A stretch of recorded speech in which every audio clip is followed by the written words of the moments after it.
বাংলা নববর্ষের সঙ্গে ওতপ্রোতভাবে জড়িয়ে আছে আমাদের প্রাচীন ঐতিহ্য হালখাতা। পুরনো বছরের হিসাব নিকাশ মিটিয়ে নতুন বছরের খাতা খোলার এই রীতিতে আছে আন্তরিকতা, ব্যবসায়িক বন্ধন আর উৎসবের আমেজ। নিমন্ত্রণ, মিষ্টি মুখ আর শুভেচ্ছা বিনিময়ের মধ্য দিয়ে মঙ্গলবার পুরান ঢাকায় হালখাতার আয়োজন করেন ব্যবসায়ীরা। বাংলা নববর্ষ মানেই নতুন দিনের আহ্বান, পুরনো সব হিসেব চুকিয়ে নতুন করে পথ চলা। আর এই নবসূত্রপাতের অন্যতম ঐতিহ্য হালখাতা। পুরনো বকেয়া মিটিয়ে নতুন খাতায় নতুন করে শুরু।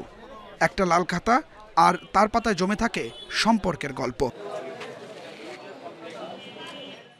সময়ের সঙ্গে অনেক কিছু বদলেছে, তবে হালখাতার এই ঐতিহ্য এখনো বাঙালির ব্যবসা সংস্কৃতিতে জীবন্ত।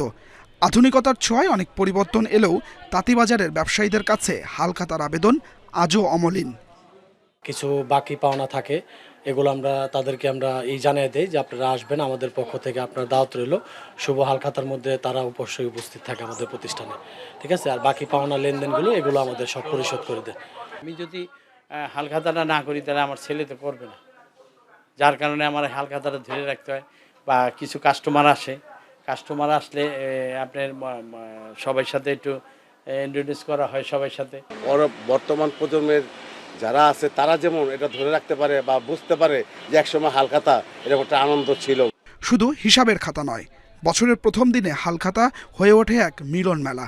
পুরনো ক্রেতারা আসেন, দেনা শোধ করেন, আর নতুন করে সম্পর্কের বন্ধন গড়ে ওঠে। এদিন মিষ্টিমুখ করানো হয় ক্রেতাদের, দেয়া হয় নানা উপহার। মজুরি, ব্যাট প্লাস এগুলো সব কিছু বাদ দিয়ে আমাদেরকে একটা নতুন দাম ধরে দেয়। আর পাশাপাশি আমাদের গিফটের আয়োজন থাকে। নতুন বছর হিসেবে আমাদের একটা আকাঙ্ক্ষা থাকে নেওয়া।